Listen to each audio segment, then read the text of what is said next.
Krishna Krishna Hare Hare Hare Rama Rama Rama Hare Hare. We can get started.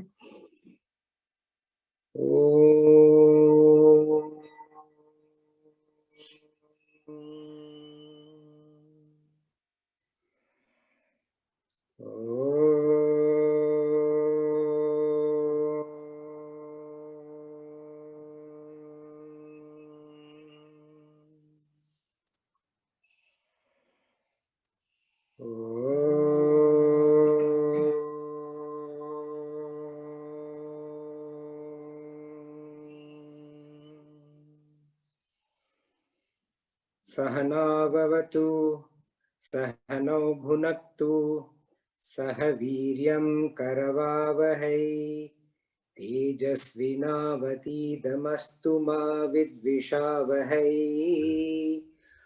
Om Shanti शांति शांति। श्री गीता ध्यानम।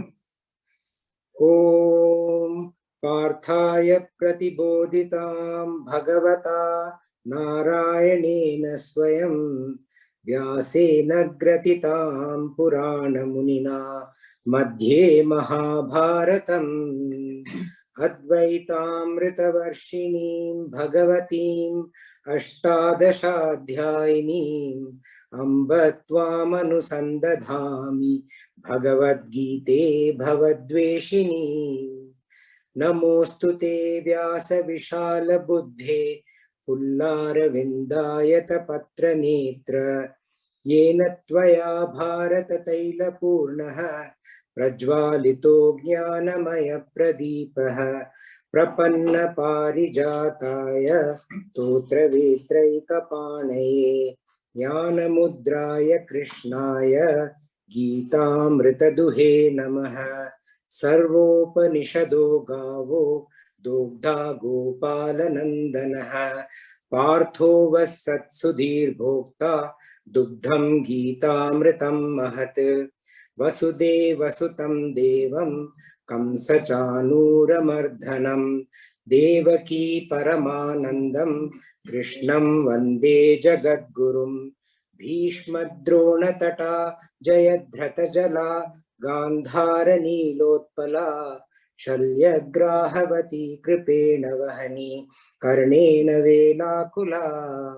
अश्वत्थामविकर्णघोरमकरा दुर्योधनावर्तिनी सोत्तीर्णा खलु पाण्डवैरणनदी कैवर्तककेशवः। पाराशर्यवचः सरोजममलं गीतार्थगण्डोत्कटं नानाख्यानककेसरं हरिकथा सम्बोधनाबोधितं। लोके सज्जनषट्पदैरहरहः पेपीयमानं मुदा भूयाद् भारत पंकजं कलिमलप्रध्वंसिनः श्रेयसे। मूकं करोति वाचालं पंगुं लंघयते गिरिं यत्कृपातमहं वन्दे परमानन्दमाधवं। यं ब्रह्मा वरुणेन्द्ररुद्रमरुतः स्तुन्वन्ति दिव्यैस्तवैः वेदैः साङ्गपदक्रमोपनिषदैः गायन्ति यं सामगाः। ध्यानावस्थिततद्गतेन मनसा पश्यन्ति यं योगिनो यस्यान्तं न विदुः सुरासुरगणाः। देवाय तस्मै नमः देवाय तस्मै नमः। हरि ओम। Just checking, Sarika, are you back? We can't still hear you, so you'll have to work it out. Maybe there's something wrong with your mic. Yeah, am I audible now? So, oh yes, you are audible. Yeah. Hari Om. So Bhagwan makes 4 statements to give us knowledge about him. And of course, he would like this knowledge to be experiential. So it is important for us to try and absorb what he's saying, because some of these are, a little tricky. For example, the 4 statements that he makes. He says, I generate. At the beginning of the new kalpa, I generate and I bring forth all beings and creation. And then he says, I animate by Prakriti. So in the former, when he says I generate, there it's as if he is doing everything. Prakriti is just an instrument. And then he says, I animate my Prakriti. And Prakriti is doing. And then he says, I am just a witness. I don't do anything. I am as if, or just like someone who is indifferent. Udasinavat. Please remember, we made one mistake last time. When we were doing the Q&A. We said, Bhagavan is indifferent. He says, I am as if indifferent. As if indifferent. And then he says, in my mere presence, everything happens.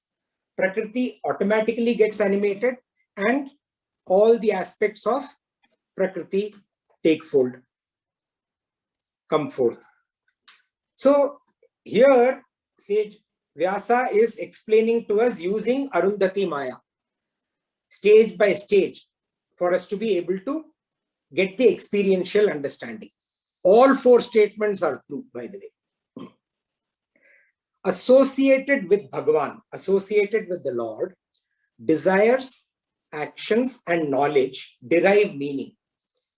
Disassociated with him, all of these, all of what? Desires, knowledge, and actions, or rather desires, actions, and knowledge. They lose their meaning, they lose their purpose.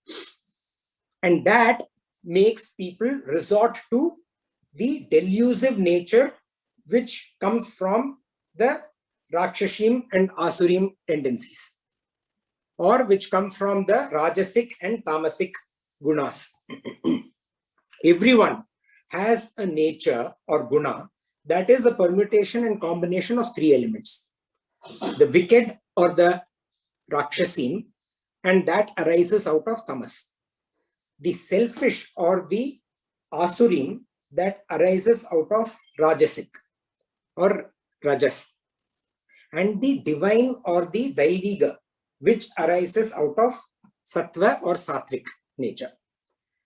The lives of the first 2 are led with delusion. They think they know, but they are doing things which may not be true. And their lives are in vain. But in contrast to those, the people who take refuge in the divine nature within themselves may be doing other things in life, may be busy doing a lot of things, performing their duties, but their mind is always worshipping Bhagavan, ever steadfast in his worship. Nitya Yukta Upasate. And how does this happen? How does the Nitya Yukta Upasate happen? Satatam Kirtayanto Mam. Always glorifying me. Yatantaha Dridhavritaha. Striving with firm resolve. And Namasyantaha Mam Bhaktya. Prostrating me with full, complete devotion. In whatever way Bhagavan is worshipped, it is acceptable to him. It is just fine. The ways of understanding and worshipping the Lord are the Jnana Yajna that he educates us about, or the sacrifices of knowledge by his devotees. How can divergent forms of worship, we saw last satsang also, so many different ways, we talked about that. How can all these divergent forms of worship lead to that very same Bhagavan, that very same Lord? Bhagavan answers that no. And he says, obviously it does, because I am everything. We will see that in verse 16. Aham kraturaham yajnaha. Aham kraturaham yajnaha. Svadahamaham aushadam. Svadahamaham aushadam. Mantrohamahame vajyam. Mantrohamahame अहमग्निरहं हुतम् Ahamagniraham hutam. अहं क्रतुरहं यज्ञः स्वदाहमहमौषधम् मन्त्रोऽहमहमेवाज्यम् अहमग्निरहं हुतम् Aham kratuhu. Aham yajnaha. Aham swadha. Aham aushadam. Aham mantraha. Aham evajyam. Aham agnihi. Aham hutam. So Bhagavan says, all these I am. For those whose lives are driven by the principle of give first and then receive. He's talking here about yajna. And remember, we talked about, and Bhagavan taught us about the yajna spirit. What yajna is and all of that. He's talking about that. And in that way of sacrifice, there Bhagavan says, I am kratuhu. Kratuhu means I am the sacrifice prescribed in the Vedas. Kratuhu is the sacrifice prescribed in the form of Shruti. Shruti is what is heard. And then I am Yajnaha. Yajnaha is also sacrifice prescribed in the Vedas in the form of Smriti. Smriti is what is recollected. What is first heard and then what is recollected. Swadha. I am Swadha. I am offerings to the forefathers or Pitru. I am Aushadam. That which is born out of plants is Aushadam. This is referred to food as well as to medicines. Both these come from plants. I am Mantraha. That which is chanted. I am Ajyam. The ghee or the clarified butter that is used to perform the sacrifice. I am Agnihi. The fire into which the offering is made. And I am Hutam. The entire action of offering itself I am. I am not going into the parallel of this. We have done that earlier. So those interested can go back and revise that. But this signifies both ritualistic sacrifice where you actually pour ghee into fire. It also signifies the way of life. How we live life in a manner which is first giving and then receiving. And in that manner, when we give to all the other aspects of creation first, without expecting anything in return, Bhagavan says, creation will give you multifold back in return. That aspect is also included here. In chapter 4, we saw that Bhagavan is the all-encompassing whole, the changeless substratum that is underlying the changing panorama of the world. He is the supreme. And there we saw in verse 24, Brahmarpanam Brahma Havihi, Brahmagnau Brahma Nahutam, Brahmaivatena Gantavyam, Brahma Karma Samadhina. So every aspect of action and the action itself is Brahman. So here Bhagavan is saying, very similar to what he said then, he's saying Kratuhu. Kratuhu is Vedic ritual, while Yajna is Vedic and post-Vedic forms of sacrificial worship. The offering made to the ancestors is Swadha. The food that is medicinal in its nature and at the same time nourishing is Aushadam. The formative thought that is behind the chanted mantra is Mantraha. Chanted hymn is Mantraha. All this and the elements used in the sacrifice, which is what? The clarified butter or ajyam, the agni or the fire, and then the action of the sacrifice itself, the hutam. All of these, Bhagavan says, are me, Brahman. Apart from God, there is no thought, there is no act. Holding everything as He is the way to reach Him. And continuing, Bhagavan says in the next verse,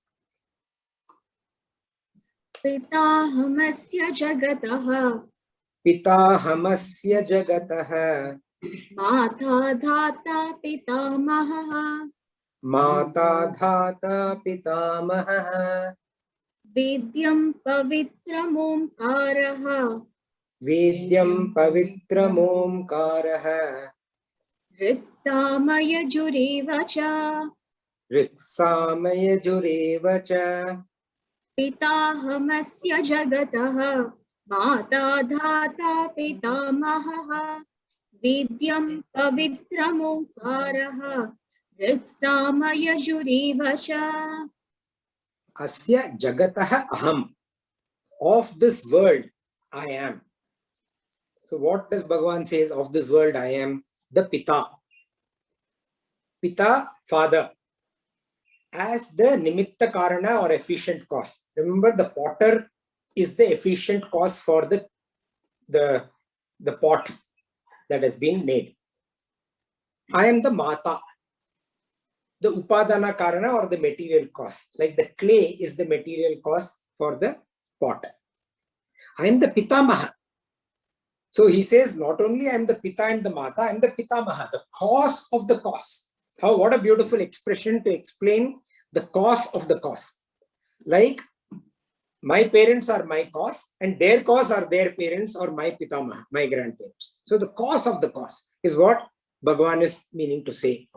So not only is he the cause, he is the cause of the cause itself. Then he says, I am the Dhata, or the bestower of all fruits of action. The sustainer. All action, the fruits of all the action, I bestow. I am the Vedyam, that which ought to be known. Knowing Bhagavan, knowing Ishvara, that is what Vedyam, that ought to be known. I am Vedyam. Knowing him, everything else comes to be known. I am the Pavitram, that which is auspicious, that which is purificatory. See, the elements, water, earth, fire, these are purificatory in nature for other elements that get in contact with them. But a human being gets purified through contact with Bhagavan, with God. He is the purifier. I am the Omkara, the name of the Lord. Languages are based on sound, and the Vedas proclaim that sound is the seed from which all of universe has come into being.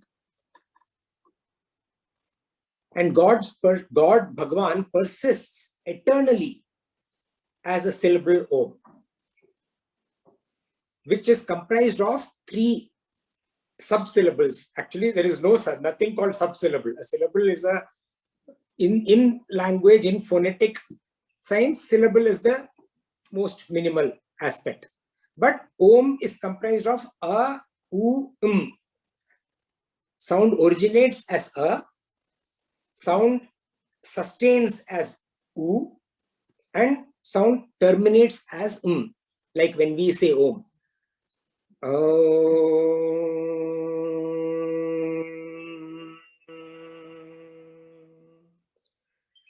That aspect. And Bhagavan, by uttering Om once, the universe is projected, maintained, and withheld and destroyed. And then Bhagavan says, I am the Rik, Sama, Yaju, or the Vedas, which is what? The Vedic verses in various format. The Rik, Sama, and Yajur are the various Vedic verses. In what format? They are called the Veda Trayi. In what format? The Rik is the poetic format, the poetry.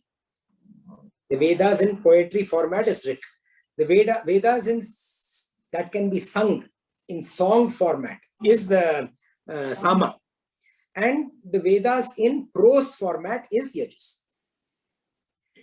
And Bhagavan says that I am the mantras that are classified under these 3 formats, the Rik, the Sama, and the Yajus, I am that.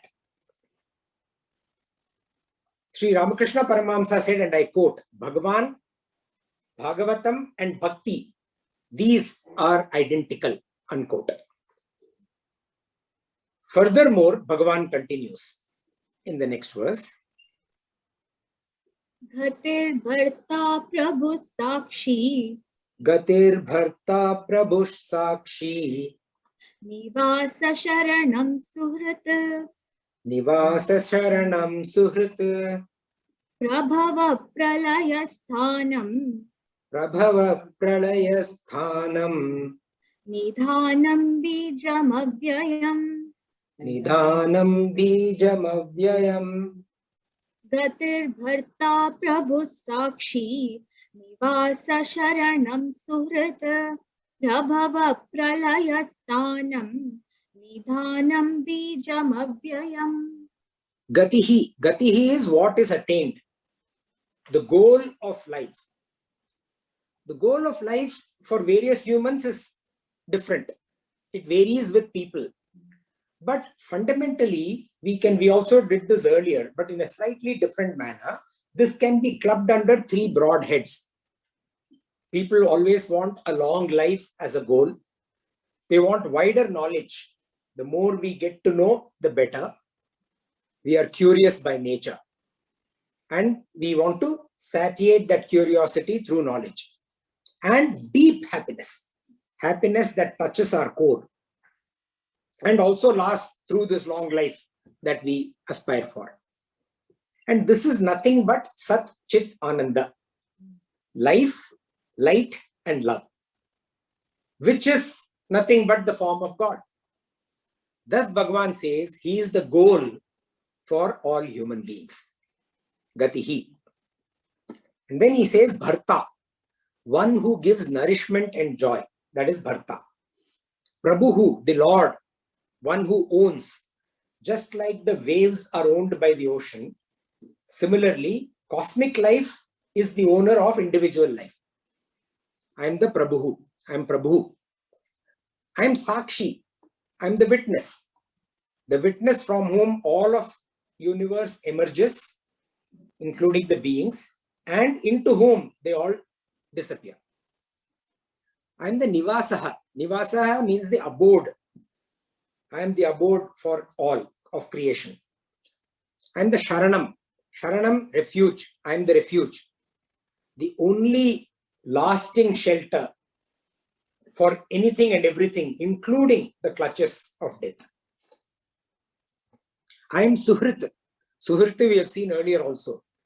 Suhrit is a friend. A friend without any expectation is Suhrit. Like the Krishna Sudama story.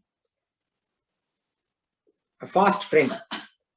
And Bhagavan is Suhrita for all aspects of creation, the good, the bad, the ugly. For everything he is Suhrita. And he resides in the conscience of all aspects of creation, directing them on the right path. I am Prabhavaha. Prabhavaha means the cause, the creator, the origin. I am Pralayaha, the dissolution, the destroyer, the destruction. And I am Sthanam, the sustenance, the foundation on which all this creation and destruction happens. That also I am. And I am Nidhanam, the repository, the treasure house, that in which everything is kept. And I am the Bijam Avyayam, the imperishable seed, the source of all of creation, the Maya. That also I am. And he continues in verse 19. Tapamyahamaham varsham Tapamyaham varsham Nigrihannam yutsrijami cha Nigrinnam yutsrijami cha Amritam chaiva mrityuscha Amritam chaiva mrityuscha Sadasaccha hamarjuna Sadasachaham Arjuna Tapamyahamaham varsham Nigrihannam yutsrijami cha Amritam chaiva mrityuscha Sadasaccha hamarjuna. So Bhagavan says, Aham, I, tapam, give heat. And because of that heat, I give rain, varsham. Aham varsham. And then what do? and I take back or I withhold. Nigrihnami.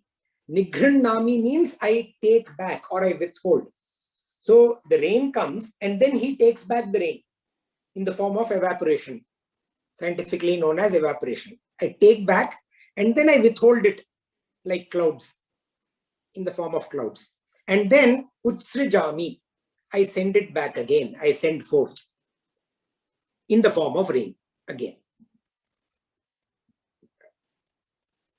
And then he continues, aham, I, amritam, immortality, and also chaiva, and also mrityushcha, death. I am immortality and also death. Sadasat, I am existence and I am non-existence. O Arjuna. So he says, I give heat and because of that heat, the rain comes. Then I withhold that vapor and then I send forth rain again. I am immortality and also death, both existence and non-existence. So how does he say this? Just to explain this a little bit, as the sun, I scorch. And because I scorch, what I have already rained before, I am able to absorb back and create the clouds. And then through precipitation, I send it forth again. That rain then creates the nectar of food through which human beings and all other beings are nourished. And these beings, after some time, they die. While the devas or the gods are relatively immortal. They also die after some time, but they are relatively immortal. And he says, I manifest or exist in the manifest state as a being of the cosmos. And I am also in the unmanifest state. Worshipping me in any manner is perfectly fine. It is good. Remember, we saw earlier, Akasha patitam toyam, because Bhagavan is talking about rain. Akasham patitam toyam yata gacchati sagaram. All that rainwater that comes, all that water goes to ultimately to the sea. Similarly, Sarvadeva Namaskaram Keshavam Pratigacchati. Whatever way of worship, whichever worship, whoever you worship, all of that comes to me. We saw this when we did the Adi Yajna. This is a big statement by Bhagavan. And he is making this once again. And it is also unique to Sanatana Dharma. So Bhagavan is saying that every way of worship is fine. The purpose is to remember the Lord. Just remember me. The method, how you worship, all that, everything holds good. He says, be a good Christian, that is fine. Be a good Muslim, that is fine. Be a good Sikh, that is fine. Be a good Buddhist, that is fine. Worship any of the innumerable Hindu devatas, that is also fine. Everything is fine.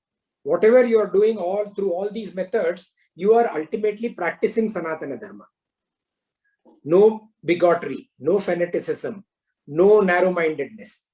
Broad-minded, embracing all in this Vasudhaiva Kutumbakam. What is important though is the purpose. Purpose is to remember the Lord in whichever form you choose to remember Him. Now please note this, because something more is also going to come shortly. The purpose is to remember the Lord. Without that, what will happen? People resort to Asurim Rakshasi. We have seen that extensively in the last section. This type of worship, what Bhagavan has just described in the last 3 verses or so, this is for the Nishkama. People who do not have worldly desires. Or people do have worldly, you can't say that people don't have worldly. Everyone has worldly desire. It is literally impossible. Even the deepest of sannyasis, if they feel cold, they'll have some desire to protect themselves from the cold. Desire cannot be erased. But for the Nishkama, the desire is blown away. Any worldly desire is blown away by the bigger desire of this Bhagavan. Just like wind blows away the smoke that covers the fire. Similarly, for the Nishkama, their desires, worldly desires, are blown away by their desire for the Lord. Ananya Bhakti, single-pointed devotion. We saw this a little earlier also. But what about the Sakama, the ones whose interest is in their own joys and pleasures during their life and also beyond their life? See, most people we seek our joys and pleasures of day-to-day life. And after this life, we seek Swarga. What about such people who are Sakama, want the pleasures and joys of living and the pleasures and joys after death? That Bhagavan covers in the next verse. Traividyamam somapa puta papa. Traividyamam somapa puta papa. Yajnerištva swargatim prarthayante. Yajnerištva swargatim prarthayante. Te punyamasadya surendra lokam. Te punyamasadya surendra lokam. Ashnanti divyan divi deva bhogan. Ashnanti divyan divi deva bhogan. Traividyamam somapa puta papaha. Yajnerištva swargatim prarthayante. Te punyamasadya surendra lokam. Ashnanti divyan divi deva bhogan. Sometimes when the pitch changes, it's a little tricky.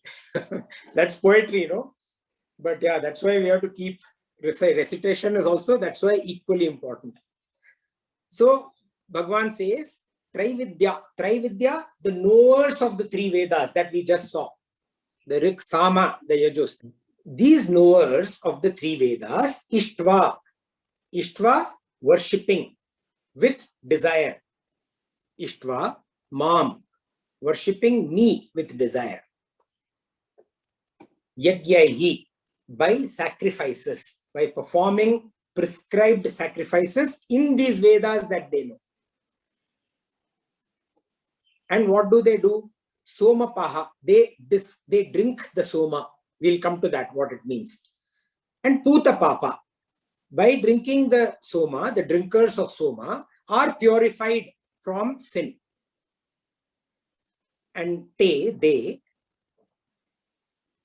asadya, having attained punyam, the holy, surendra lokam, the world of the kings of gods, the Indra Loka, the Surendra Loka, ashnanti, they enjoy, divyan, the divine, divi, the deva bhogan, in the heavens, the pleasures of the gods. So the knowers of these Vedas, worshipping me through sacrifices that are prescribed in the Vedas, they get the prasada of the soma and are purified of their sin. And then, having attained the holy world of the King of Gods, they enjoy, just like the gods, the divine pleasures of the gods in heaven. Traividya. Traividya, Vedanta is the ending portion of the Vedas. Traividyas is the three sections, refers to the knowledge that is there in the Karma Kanda, the three Karma Kanda sections.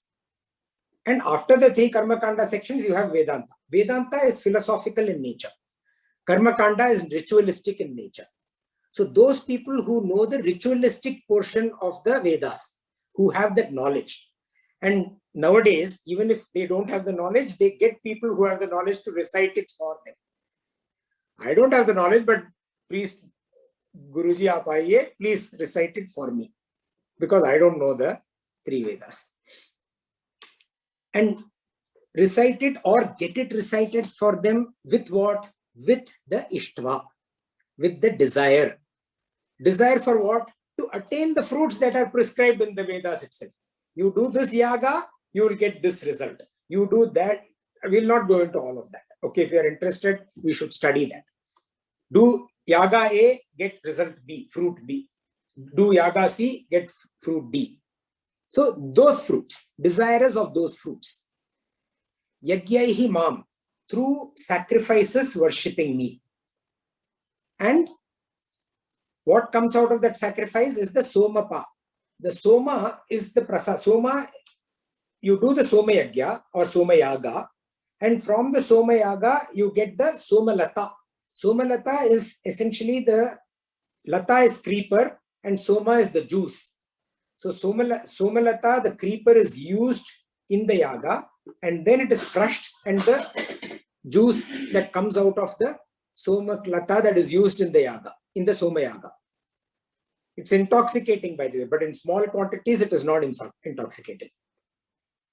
They drink that, and through that they get rid of their sins. Puta papa, are purified of their sins. Whatever obstacles that are there for them to reach that Swargaloka, the Ishta that they had, that those obstacles are destroyed, and they surely enough reach the Swargaloka that they desired for. And why? How is it that they, how or why? Prarthayante Swargatim. They pray and seek the attainment of the heavens while doing. This is their prarthana while doing. And Asadhya Surendra Lokam. After that, having reached that Surendra Lokam, having reached the world of the gods, Ashnanti Divyan Divi Deva Bhogan. They enjoy the pleasures of the gods in the body of the gods, pleasures that are not available to human beings, which we seek. So how detailed manner Bhagavan has described this. And then he continues in the next verse. Tetam bhuktva swargalokam vishalam. Tetam bhuktva swargalokam vishalam. Shine punni martyalokam vishanti. Shine punye martyalokam vishanti. Evam trayi dharmam anuprapannaha. Evam trayi dharmam anuprapannaha. Gatagatam kama kama labhante. Gatagatam kama kama labhante. Tetam bhuktva swargalokam vishalam. Shine punni martyalokam vishanti. Evam trayi dharmam anuprapannaha. Gatagatam kama kama labhante. So these people who have reached that Swargaloka, that Swargaloka, Bhuktva, having enjoyed what? Swargalokam, the heavens, the Vishal, vast Swargalokam. Then what? Shini at the exhaustion. At the exhaustion of what? Punye, the merits. They Vishanti, re-enter rather. Martya Lokam, the world of the mortals. Evam, thus, Trayi Dharmam, the dharmas that is prescribed, they are following. Anuprapannaha, following, abiding by the Trayi Dharmam, abiding by the dharmas that are prescribed in the three Vedas. Gatagatam, the state of going and coming. Labante, they attain. Kama, desiring the objects of desire. So having enjoyed the vast world of heavens, at the exhaustion of their merit or punya, they enter the world of mortals, thus abiding by the injunctions that are prescribed in the three Vedas. Desiring objects of desire, they attain that state of going and returning, the samsara. Punya is positive currency to get to Swargaloka. And through this punya, Swargaloka is gained. Gaining punya is like gaining currency that can be expended. And as time passes in the Swargaloka and Swargaloka is being enjoyed, this punya is getting expended. It's beautiful finance, much before finance was invented. The financial aspects. So this punya is being spent. In time, it gets exhausted. And then when it gets exhausted, the soul re-enters the world of life and death. Just like we take a certain amount of rupees and go on vacation for pleasure. We could go to Las Vegas or Goa. We could go to Switzerland or Himalayas. But we take an amount of money and go. Once that amount of money is coming to an end, we have to what? Pack our bags. Go back home. So this home that they desire, they come back to. When they are in this home, they desire the Swargaloka. And they desire the worldly pleasures. So they come back home. Into samsara. Bhagavan is also implying here that they are not liberated. He has told us extensively about moksha or liberation, attaining Bhagavan. Gata gatam, the state of going and returning. So essentially, gata gata means life repeats all over again. You come back, the same, you're born, you're crying, you're seeking milk from your mother.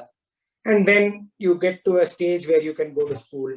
You have to learn the ABCD, Kaka Gaga, the mathematics 2 plus 2 and cos theta, sin theta. If you get it, fine. If you don't get it, it's a bigger problem. Then you have to get to college. What course do I take? What do I do in life? Then you have to get to work. What kind of a job will I get? What title will I have? Will I get a house, a car? Then I have to marry. Then you have children. Then the children go through that same process that you went through. And then the children tell you, you have not learned anything, let me teach you. All that, gata gatam. That's what Bhagavan implies.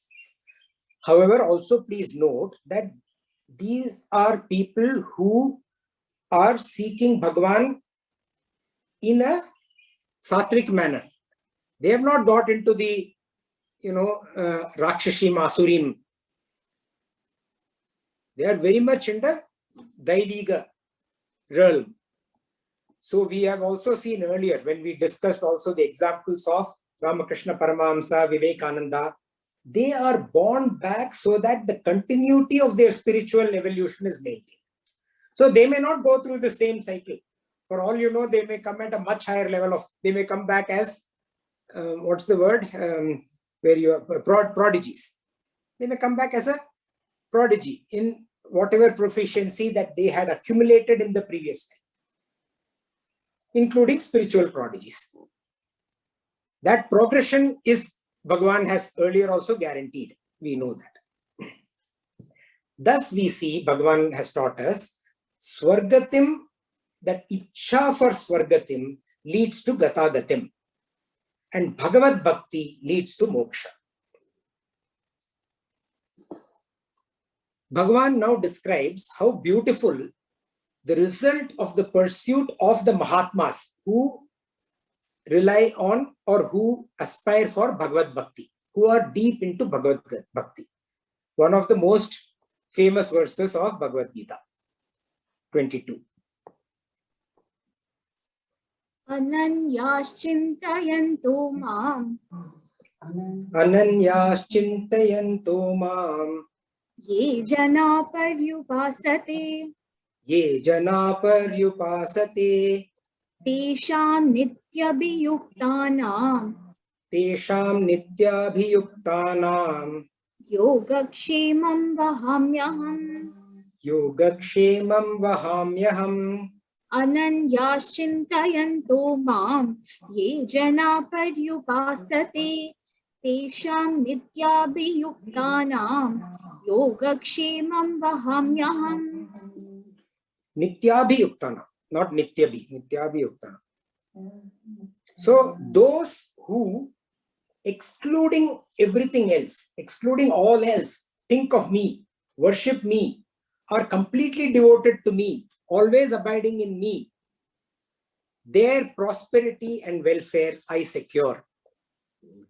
So Bhagavan says, Ye janaha, those people who, Ananya, none other than. Anya is other. Ananya is none other than. None other than what? Mam, me. Chintayantaha, think, meditate. Those people who think, meditate about none other than me. those who abide in the understanding that God alone is, and go about their duties, by the way, go about what they have to do, but ever abiding. Dridhavrataha, earlier Bhagavan had said. Now he's saying paryupasate. Paryupasate, completely devoted, fully dissolved in the thought of Bhagavan. That famous Gulab Jamun example, completely absorbed, soaked in the syrup of Bhagavan. So deep is the focus of these people that however intense is the other work that they are doing, whatever they may be doing, however intense that action may be, whatever they are performing, the thought of Bhagavan does not leave the mind. Total, full abidance. And then Bhagavan says, Nityabhiyuktanam, always fully abiding. Their minds deep in this wisdom, their hearts purified by this wisdom. Tesham, their yoga kshemam.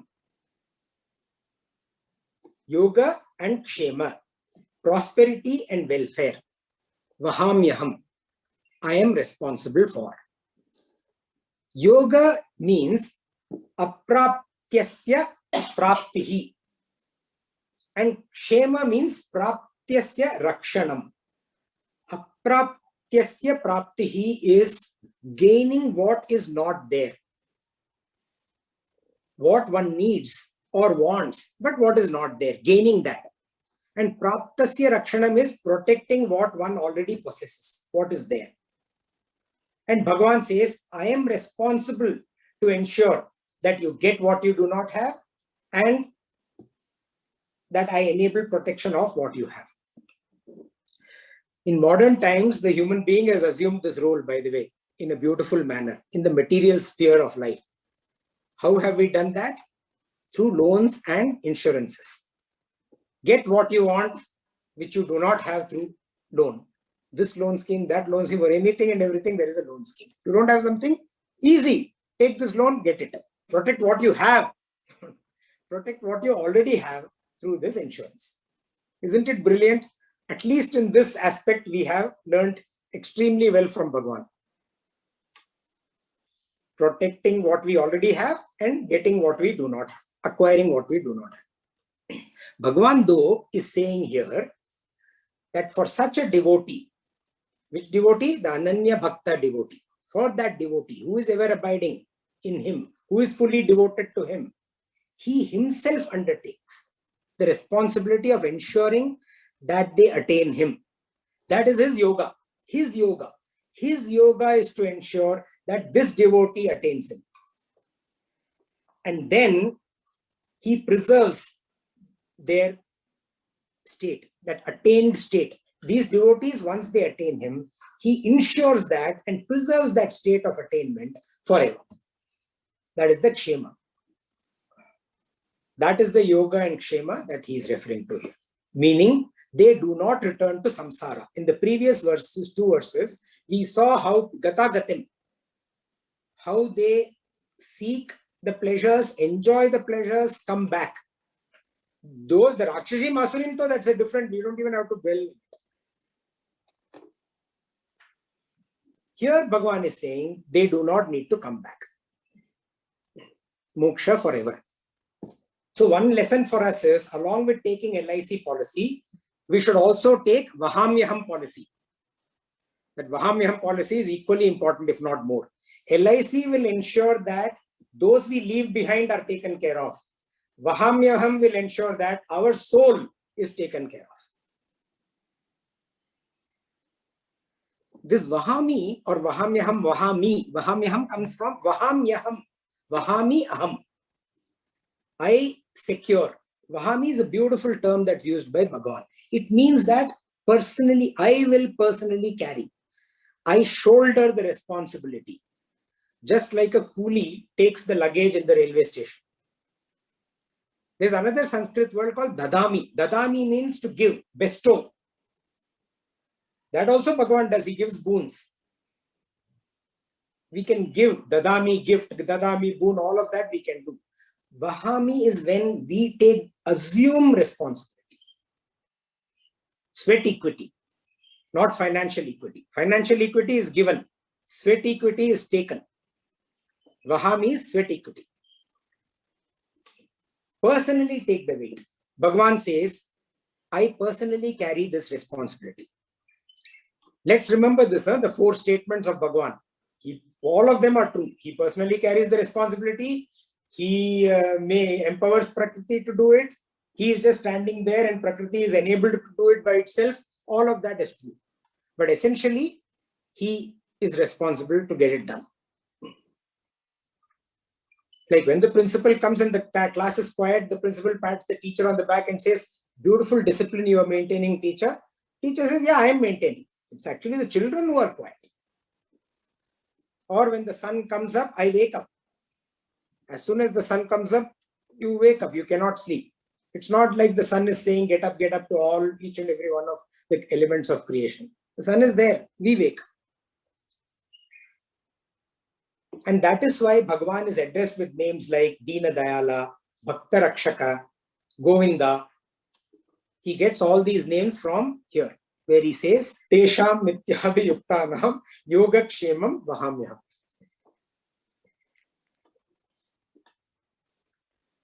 There's a fascinating, actually I found it very fascinating story in the life of a Bhakta by the name Nilakantha. Nilakantha used to live in Puri. And he has written a commentary on Mahabharata.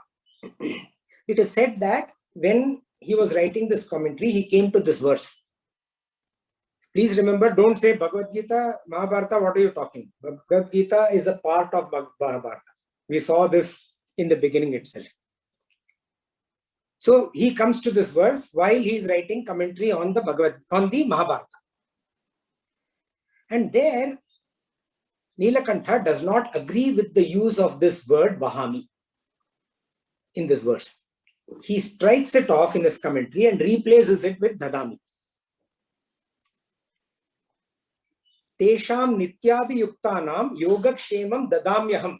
So it nicely, the verse also, the singing also, the prose, poetry, everything comes beautifully, right? The Shruti, Smriti, everything comes for nicely falls in place. So no problem with the chord. Tesham Nityabhiyuktanam Yogakshemam Dadamyaham.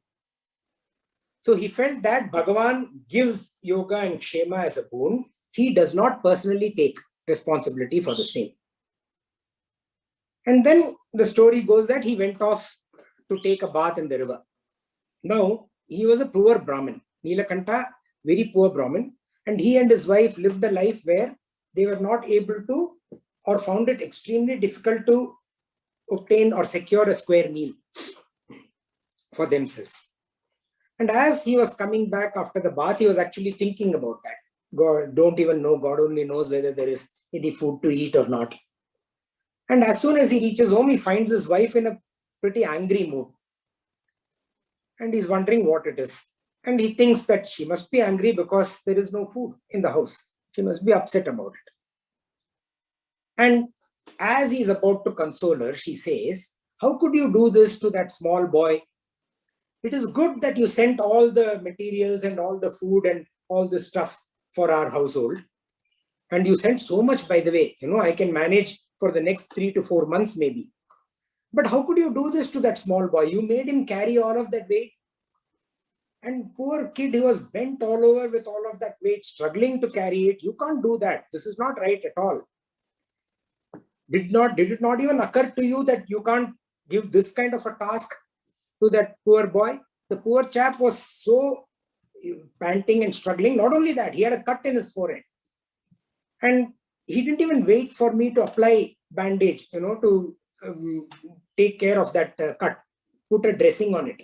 He just said, Amma, please put all this inside your house safely. By the time I put it inside and came out to apply dressing, he was gone. The boy had gone. So Nilakantha says, what are you talking? What boy? What food? What material? I have not sent anything. I don't know what you're talking about. I have gone for a bath. In fact, today I didn't even see anybody. How can I send somebody? What nonsense, his wife says. That boy clearly told me that this was you and he knows you and he described you. It can't be anybody else. You are that Nilakantha, no? He told me it is you. And not only that, he got this cut when you put this basket on his shoulders. That basket scratched his forehead. And you saw it, but you didn't even care. You didn't even bother. How can you do this to this poor, sweet little kid? He looked, such a sweet kid, looked like Krishna. As she said this, it struck Nilakanta. He ran inside and opened his manuscript. And lo and behold, he saw Dadami had been struck off and Vahami had been written. Take the story of any bhakta. We will find that Bhagavan has personally carried the weight of their Yogakshema. Let's peep into our own lives. Why any other bhakta? We are not paryupasate. We are not completely devoted paryupasate. We are not nitya abhiyuktanam, always ever nitya abiding fully abhiyuktanam. We are not ananya chintayantaha, thinking about nothing else, none other. But even then, he has helped us so many times in our life. Even if we all peep into our lives, we'll know. Actually, while I was writing this, I thought of, I'd given this example earlier, but it beautifully sits in my personal life. I've given this in our satsang earlier. I was setting up this India operations of a company, Manhattan Associates. And I was setting it up and there was a big problem. The problem was that this was during the turn of the century, 2001, towards the latter half of 2001. And just before that, all this Enron and this Arthur Andersen, a lot of chaos had happened in the corporate world. Okay, we all know about the Enron fall. Typically, when you set up a company in India, when you register a company in India, you need two promoters. And the practice is that both these promoters have to be individuals. Now, this company is being set up in India. The corporate office of the company is in America. They didn't trust which two individuals. We don't know these individuals in India. They said, sorry, we don't trust. We will have two corporation entities as the promoters. One was the American entity, the other was the Netherlands entity. So two corporate entities as promoters of an Indian subsidiary. This registrar ROC, the registrar of companies, they've never seen anything like this before. So it got into a loop. 6 months plus, about 6 to 7 months, the company didn't get registered. It didn't happen. Now it came to a situation, and I am supposed to be the head of India operations, establishing all this, running Asia and all of that. So this company itself is not getting set up. The US office guys came to a state of giving up. They said, forget it, let's drop this plan of setting up the India office. And, earlier itself, they had an India office which they had wound up and gone and all that. And, they said, let's forget it, let's give it up. And for me, it was like, I felt like it's going to be a failure. So Friday night, I remember I was on a long call with the American office and they said, give it up. Let's forget it. Let's shelve this. We'll figure it out. By the way, earlier also it had got shelved because 9/11 had happened. See, I'm saying 2001, right? 9/11 had happened. 9/11 happened, it had got shelved. Now this registrar, second instance of getting shelved. So over the weekend, I was like praying, I said, Bhagavan, kuch to karo, we should somehow make this company get established here. Monday morning, and I used to go every day to the registrar. I mean, for 4.5, out of the 6.5 months, 4.5 months, I have personally gone every single day to the registrar's office. So Monday morning, I go to his office and lo and behold, there is a new registrar, not the one I've been seeing for the last 5 months. And he says, he listens to the case and all that, gets the file and all that. He says, no, it should be possible. This is not a big issue. There is, I know the rules and, the clause under which this can be done, blah, blah, blah. 2 weeks, the company was registered. Company which was not registered in 6 months, registered in 2 months. And I was extremely grateful to this registrar. He found some, and legally, properly, the company is running even till today, from 2001 till today. All perfectly fine. And I said, sir, I must get you something. He said, no, I don't want anything. It was a pleasure. It was great to help you, to assist you. You guys are all doing so much great work in India, blah, blah, blah. Then one day I was telling him that I'm going to the US on a trip. And he said, Chalo, you told me you'll get me. For my son, you please get a camera. I got him a camera. When I came back, he took the camera. He paid me, by the way. Huh? I mean, you normally think registrar of companies and all corrupt, blah, blah, blah. He paid me the money. And then I got busy with life, with work, blah, blah. After about a month and a half, I just went to say hi to him. When I went to say hi to him, he was not there. Another registrar was there. And he was transferred out. So they told me that it was the shortest tenure of this ROC in Bangalore. This is registered in Bangalore, by the way. Shortest tenure of that ROC.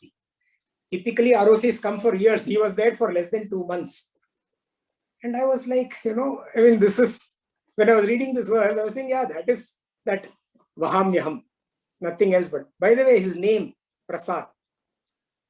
His name is Prasad, like Prasad of Bhagavan. So I'm pretty sure that some of us will have some hair-raising examples. At least at that time, I don't think I thought like this, by the way. Now, when I'm reading this verse, I'm thinking like that. At that time, I just thought of it like, providence, luck, good fortune, things happened. But this is definitely Tesham Nityabhiyuktanam Yogakshemam Vahamyam. Like a baby in the womb of the mother gets nourishment and protection. See, the womb is such a beautiful thing, right? It nourishes and protects. That is what Yogakshema.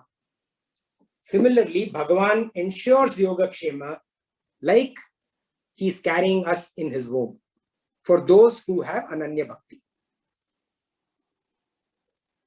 But how does Bhagavan do this? Is he not like indifferent? Is he not a mere Sakshi? Whichever way he does it, he does it. Either he does it or he gets his Prakriti to do it, or Prakriti does it by herself in his presence, gets animated, whatever it may be, Yogakshema happens. And what about now? Bhagavan now moves on to people who worship other deities. There are so many deities we talked about, right? Whether it is other religion or the innumerable number of deities in Hinduism. That in verse 23. Yepyanya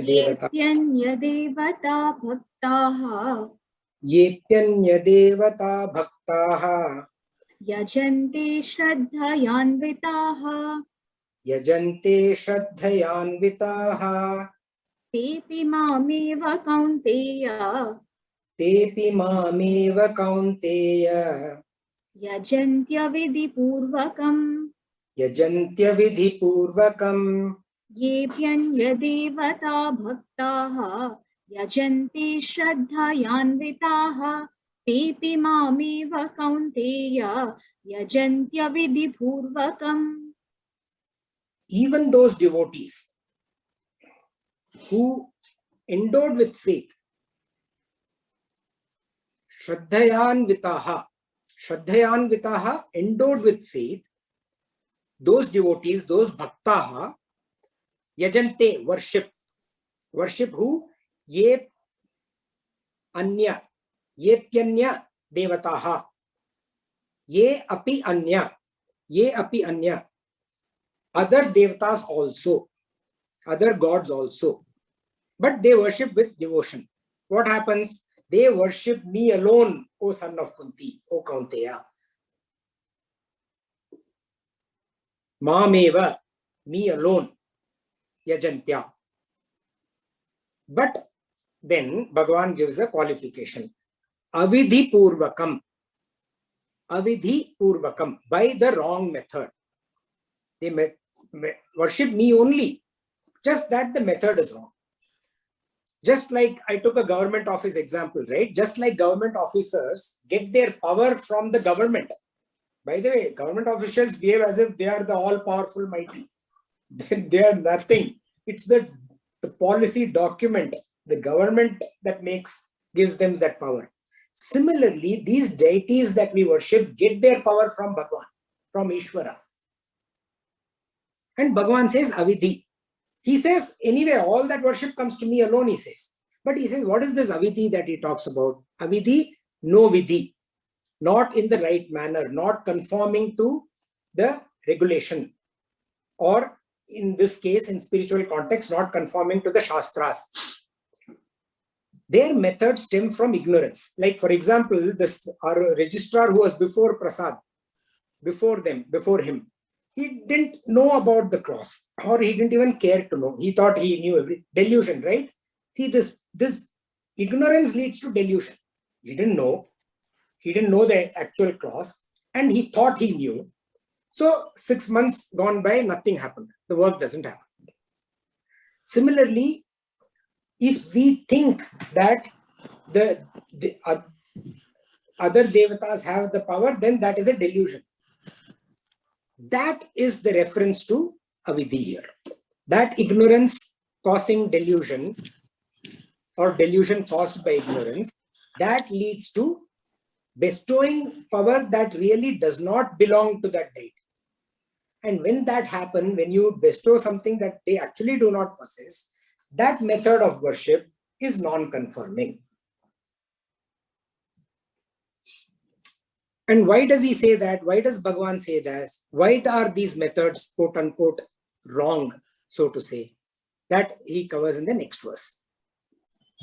Aham hi sarva yajnanam Aham hi sarva yajnanam bhokta cha prabhureva cha bhokta cha prabhureva cha na tu mam abhijananti na tu mam abhijananti tasvena tashyavanti te. tatvena tashyavanti te.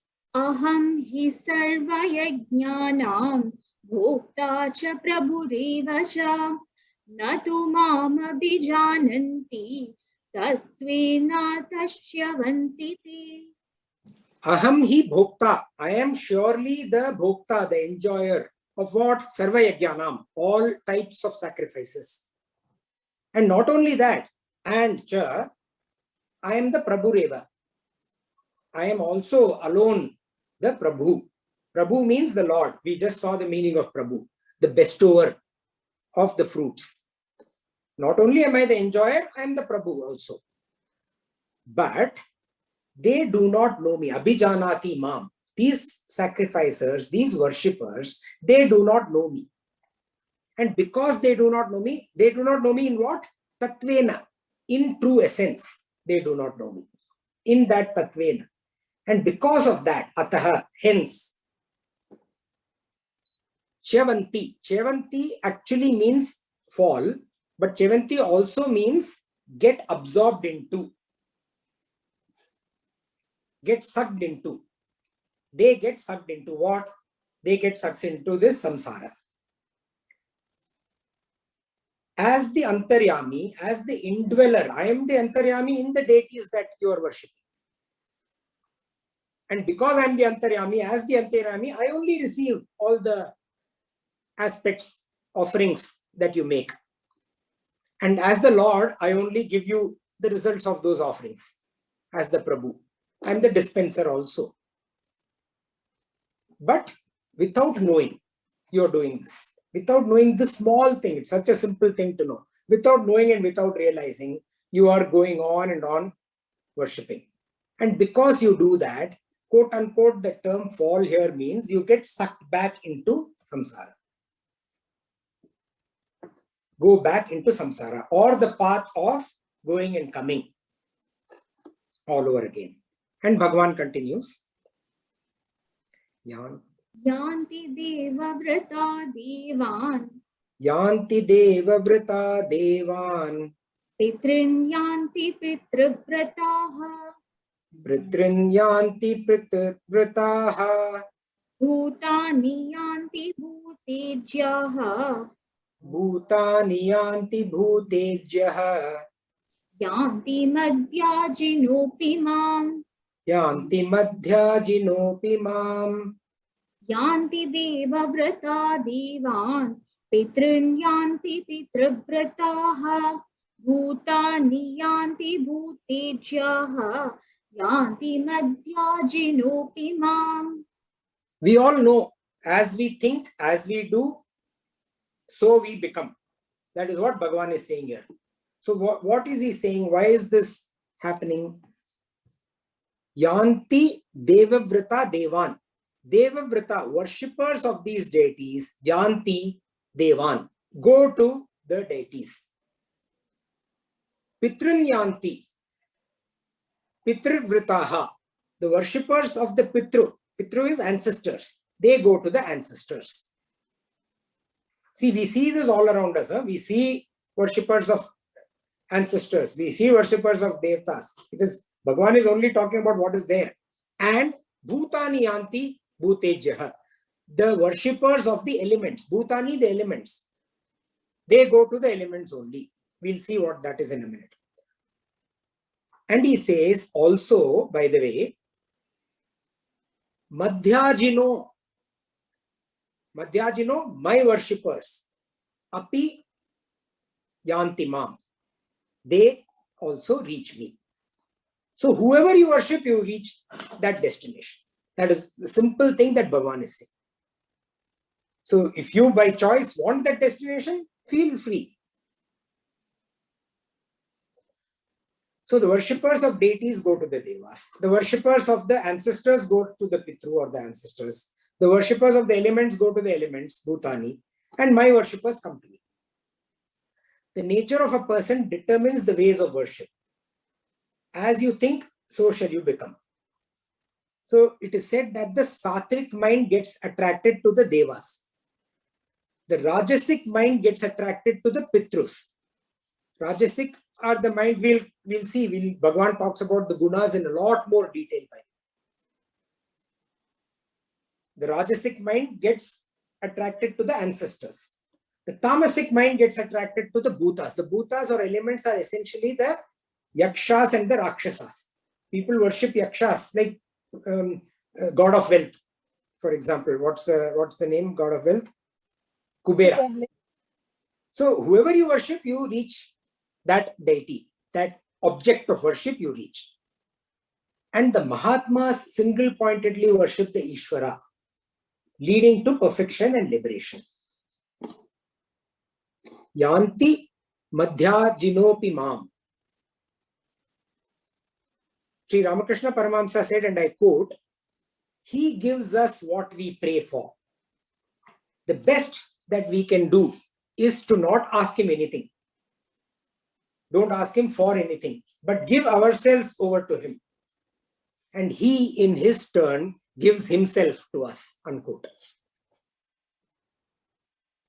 So how difficult will it be to worship this Bhagavan? We'll learn that in the next satsang. Hari Om. So we'll repeat the verses 16 to 25, chapter 9. Aham krituraham yajnaha svadahamaham aushadam mantrohamahame ahamagdiraham bhutam pitahamasya jagataha mata dhata pitamaha Vidyam pavitram omkaraha Riksamaya judevacha Gatir brata prabhu sakshihi Nivasa sharanam suhrita Prabhava pralayastanam Nidhanam bijamavyayam Tapamyahamaham varsham Nigrihnam nyutrajamicha Amritam chaiva mrityuscha sada satchaham arjuna Traividyamam soma paputa papaha Yajne vishvasvargatim prarthayate Te punyama sadhya suretralokam Ashnanti divyan deva bhogan Tetam bhukva svargalokam vishalam Shine punye martyalokam vishanti Evam trayi dharma manuprapannaha Gatagatam kama kama labhante Ananyashintayanto mam Ye jana paryupasate Tesham nityabhiyukta भक्तानां योगक्षेमं वहाम्यहम् येऽप्यन्यदेवता भक्ताः यजन्ते श्रद्धयान्विताः तेऽपि मामेव कौन्तेय यजन्त्यविधिपूर्वकम् अहं हि सर्वयज्ञानं भोक्ता च प्रभुरेव च न तु मामपि जानन्ति तत्त्वेन तश्च्यवन्ति ते यान्ति देवव्रता देवान् पितॄन् यान्ति पितृव्रताः भूतानि यान्ति मनुष्याः यान्ति मद्याजिनोऽपि माम् ॐ असतो मा सद्गमय तमसो मा ज्योतिर्गमय मृत्योर्मा अमृतं गमय ॐ पूर्णमदः पूर्णमिदं पूर्णात् पूर्णमुदच्यते पूर्णस्य पूर्णमादाय पूर्णमेवावशिष्यते ॐ शान्ति शान्ति शान्तिः हरिः ॐ श्री गुरुभ्यो नमः हरिः ॐ Hari Om. Thank you. Thank you very much. I have a very basic doubt. I'm pretty new to this and I want to understand the vocabulary used. Many a times, a couple of words, I don't get it. For example, you said something about yakshas and bhutas and what exactly comes under, who exactly comes under that. And it becomes a little difficult for me to connect. If there is anything which can help me understand certain vocabulary, that would be quite useful for me. Sure. I can't see you though, or I don't know who's asking this question. It's me. Just a second. Yeah, thanks, That's me. Ravi. Yeah. So I hear what you're saying. That's why I try to, I mean, see, all of these are deep subjects, right? For example, some of these aspects come under the Vedatraya. We have to read the Vedas for us to understand that. So that itself is deep. I try to, from whatever I have learned, I have also not read the Vedas extensively, right? So from whatever I have learned through references, I try to tell. For example, when I say yakshas, that's why I gave the example of the Lord of Wealth, Kubera, right? Rakshasas, we all know. Actually, if you drive down in the highways of India, you will find lots of temples devoted to Rakshasas and Yakshas. Okay. So the best way to do is, what I do is this. You have to search for the relevant text. If there is a certain text or element that you're not understanding, normally in these satsang, I do try to give at least a brief peep, which you can use to then, search further. And Google, by the way, is also, there are a few sites in Google which are really awesome. They're really, really good. It takes some effort to find out which ones are the better ones. But once you are done that, then there are some excellent reference materials in Google also. That is what the best way to do this. I would not, even here we are going a little beyond. By the way, a lot of Bhagavad Gita classes, you will not even go into this level of detail. Just read the verse, the translation, and move on. So here we are giving a little bit more deeper insight into what is behind in terms of the, like we said, mantraha is the thought behind the hymn. So we are doing that. If more than that is required, yes, you have to find the relevant text and get it. If there is a specific ask, send it. No, please post it in the group or WhatsApp me. If I know, I'll tell you. Otherwise, I'll find out and give. Actually, how it started is I started to make notes for myself. Very basic ones like Panchabhutas and certain gods, a hierarchy, and couple of things. It's almost like a flow chart. Somewhere I get stuck. And I am actually, by a family, I'm supposed to be knowing, but I never paid attention. And I know here and there, but I don't know everything. So it becomes a little difficult for me to correlate. So that's where, the question is. No, I understood what you're saying. So anytime I come across certain things which doesn't make any sense to me or I cannot connect, I'll look up to it. Look up, you please ask me also. If I know, I'll tell you. See, one of the best things about Ramakrishna Mission or Chinmaya Mission from where I have studied is that they also offer Vedanta courses. Vedanta courses has answers to a number of these questions that we may come up with. So before the Bhagavad Gita course, I did a Vedanta course, which is extremely helpful. So if you are up to taking up another course, I would say, taking up a course on Vedanta, and I can recommend a couple of courses to you, will be advisable. That will give a lot of answers. But Bhagwan, in Bhagavad Gita, he simplifies everything. He literally gives answers to almost everything. If you read Bhagavad Gita sincerely, reread where you don't understand, the answers are contained within, by the way. Or sometimes you have to be a little patient, it will come in future. Okay. Thank you. Thank you very much. Thanks, Radhika. Can I ask a question now? Yeah, yes, Rama. Yeah, before that, I would like to, before my question, what earlier speaker Radhika said, that we must understand there is a big difference between the Vedic Hinduism and the classical Hinduism, what we follow. The Vedic Hinduism, we had no Vishnu, we had no Shiva. It was only Indra, Vayu. I think Saraswati was the only god in the Vedic Hinduism. There were no temples also. There was only Yajna.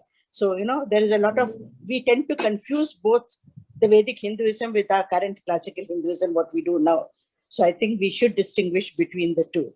I hope I'm right in that thinking.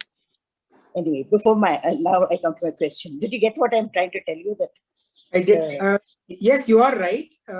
You are right, but they are also connected. What is the term you used for Hinduism that we follow? Vedic Hinduism? I called it classical Hinduism. Sorry? Classical Hinduism. Classical Hinduism. That was Vedic Hinduism, classical Hinduism. Vedic Hinduism, there were no temples. And there was no Vishnu, there was no Shiva. It was only Vayu. I think Indra was the god. Then there was Varuna. And then there was, I think Saraswati was the only god which we have now that existed during the, I'm not sure, but this is what my reading tells me. Okay, now I'll come to my question. So just before you come to your question, yes, you're absolutely right. The way I like to interpret this is also, I think I alluded to it in this satsang today, is the ritualistic aspect of the Vedic Vedas, which is the Vedatrayi, and the Vedanta, which is the philosophical aspect. Yes. Yeah. My question is, when you spoke about the moksha, we get enlightenment, we go there, and then all the fruits of our karma gets exhausted, we come back in another birth. So does that really mean that we can never get to a position that we are one with the Brahman, we are only linked to the Brahman, and we'll never get to a state like the Nitya Suris forever living with the Brahman, the jivas like us? Actually, not at all. Not at all. Bhagwan actually talks about both, right? See, the going and coming back, the Gata Gatim, that is, so here he's referring to Gata Gatim. See, obviously the people who are Rakshashim, Asurim in their pursuits, they have to come back, right? That is, we are not dwelling in that. The people who are Daivim in their pursuit, they also, if their desire is for the selfish or material benefits that this world offers and the Ishvara Loka offers, the Swarga Loka offers, then they go and come back, is what Bhagwan is saying. Bhagwan says, with the Nitya Bhakti, the Ananya Bhakti, you will come to me. That is the moksha ultimate, which is what he defines those people using the term Mahatma. That means we can also get to a stage where there is no rebirth. Actually, yes, absolutely. That is where the state of rebirth, state of no rebirth at all. It's a state of not returning to samsara. Even in today's section, he covered it. And in the next Saturday, he will actually talk about how easy it is to perform that bhakti. In fact, the other ritualistic bhakti is a lot more difficult. There are so many scriptures, there are so many rules and regulations, so many intricate things that we have to follow. If you do one thing wrong, that's it. The entire yaga is gone. Okay, it's of no use. Bhagwan, Ananya Bhakti for Bhagwan is the simplest. He will talk about it in the next satsang we will cover in the upcoming verses. One more question. I hope I'm not taking up So your time. actually, Bhagwan says that attaining moksha is simpler. The other question is, you spoke about the other lesser gods, whom we pray to. That means we are praying to our Lord only, even though we are praying to somebody else, X, Y, Z, whatever the gods are. Is the supreme, universal supreme God telling us that you can, when I am there, why do you need to pray to the lesser gods? Right. No, he's not. Message he's trying to convey. First of all, Bhagwan never says lesser or higher. For my convenience. It's our interpretation. He never says any of that. He just says, and actually when I go through this, the more you go through it, it becomes so obvious and so logical. Because see, this is true, no? What we seek is what we get. What we aspire is what we get. That is the truth. That is the reality. We see that in our day-to-day life also. Anything that we have aspired for, like in that Shah Rukh Khan dialogue is there, no? In that Om Shanti Om. If somebody remembers, you can. If Kushagra is there, he'll tell the dialogue. The beautiful dialogue. He says that what you aspire for, you get. There's no the kainat. He says in that dialogue, it goes out of its way to give you what you aspire for. So Bhagwan is saying that only. You aspire for the riches, you will get the riches. Maybe sooner or later. Maybe you'll get it immediately, maybe you'll get it in next janma only, but you will get it. You aspire for, the joys of the Swarga Lokam, in the Loka, you will get that. You aspire for me, you will get me. So he's just saying it's not lower or higher. He's just saying that what you seek, you get. What you aspire, you obtain. That is what. If I pray to Saraswati, I get knowledge. So I am happy with the knowledge. So if I pray to the Brahman or to Narayana, that means I seek moksha. That's what it means? Yes. Okay, thank you. Yeah. My questions are over now. Thank you.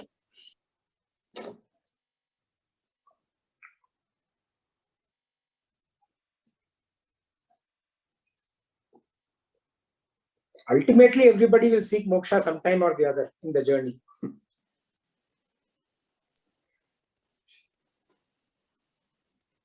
But even the various parts of our life, the various what you call the ashramas of our life, our desires, our wants are different. When you're young, you want to be a good student. When you go, you want to be a good housewife. And when you want further, you want to be a good grandmother. So the ashrama, we call that ashrama? Ashrama of our life also defines what we want, isn't that? It will all come in Bhagavad Gita. Bhagavan will talk. Yes, you're right. That is true. That is true. But the progression on the spiritual path is also taking you step by step towards that mumukshutva. See, that desire for moksha is mumukshutva. Desire for the ultimate liberation is mumukshutva. And step by step, you go towards that. It's like Swami Vivekananda has apparently said, he said, I will leave this world before I'm 40. He has proclaimed that loud and clear, not once or twice. He has proclaimed that multiple times. And he actually did leave the world before he was 40. At 39, he left the world. Right? So essentially, if not in this Janma where we have to go through these various ashramas, the time will come in for our soul to get into a worldly cycle which will be entirely devoted towards moksha. It may not be this birth, it will be next birth. Lot of Vedantic sannyasis, they pray only for that may this be the last birth. Like if I am very true, I don't even think I can pray for that because I have a long way to go. Maybe I can, I don't know. God will tell me at the right time. But a lot of the sannyasis, they actually pray for. They say that this should be the last birth.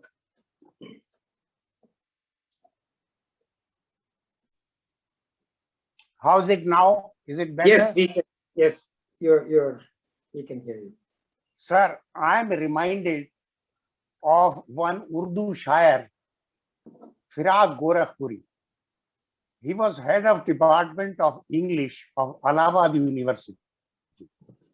He wrote something, I mean, he was not a sannyasi, but he wrote something having bearing of spirituality. One of the translated version I am giving you. मुझे गुमराही का कोई खौफ नहीं, सभी रास्ते उसके दर को तो जाते. That is to say, I am not afraid of getting lost. All paths lead to his destination.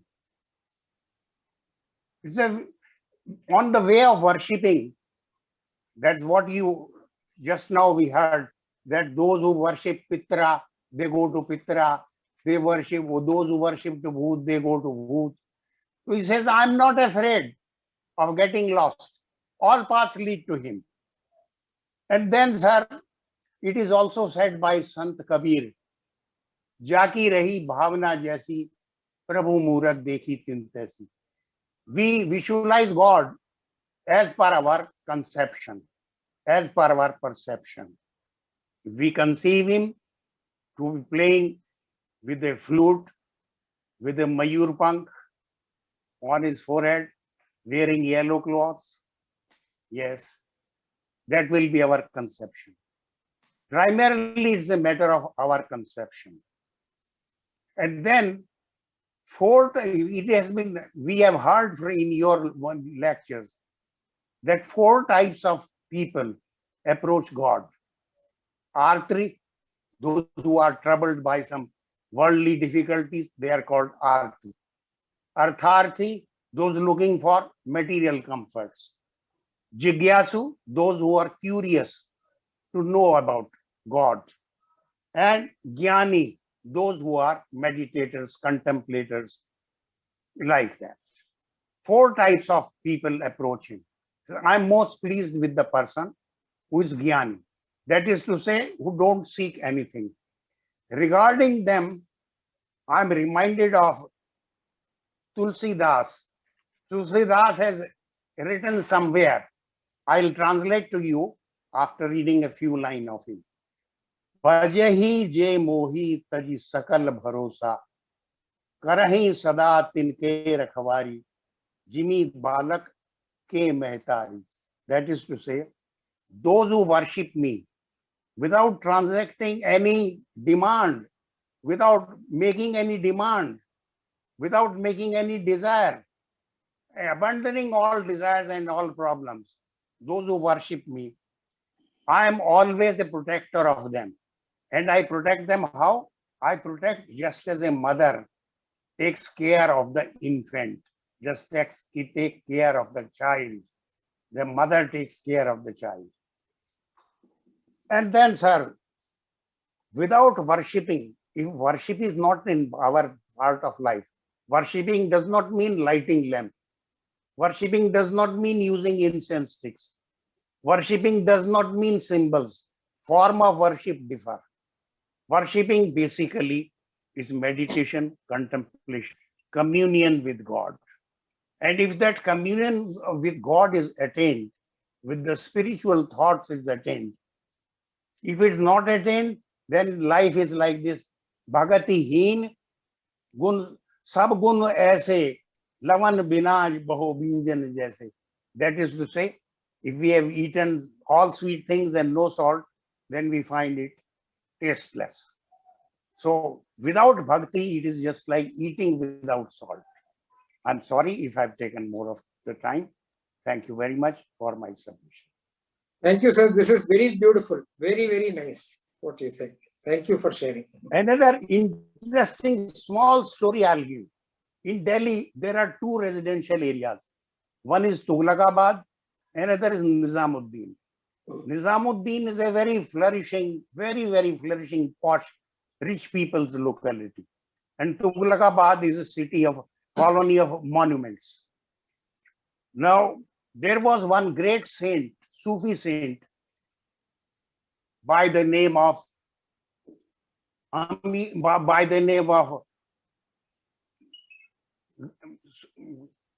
Nizamuddin Aulia. Now, Nizamuddin Aulia was very famous for helping poor people. Once a poor man approached him that I have got a marriageable daughter, I'm not having any money. You please help me. He said, look at me, I'm living in a cottage. I don't have anything material to give you. The only possession I've got these tattered shoes. You take these shoes and do whatever you want with them. While he was going, he came across Amir Khusro. He was a very devotee of Nizamuddin Aulia. He asked him, I approached him for some helping hand for the marriage of my daughter, and he gave me these two tattered shoes. He said, oh, you are very lucky. You have got his shoes. I've been following him, doing service for him for years. I haven't get anything in return. You are very lucky you got shoes. Now, can you do one thing? You give me these two shoes. I'll give you 100 gold coins for each shoe. 100 for left, 100 for right shoe. He gave him 200 guineas, gold coins. And the man's daughter's marriage took place. So what I mean to say is that Yog Kshemam Vahamyam, those who worship him, those who regard him with real devotion, real meditation, real contemplation, real communion, well, their problems, worldly problems, non-worldly problems, are looked after by him. Thank you very much. Thank you so much, sir. Beautiful story. Thank you. बहुत अच्छा था. Good. If nothing else, then we can say Hari Om and meet next Saturday. Hari Om, everyone. See you next Saturday. Thank you.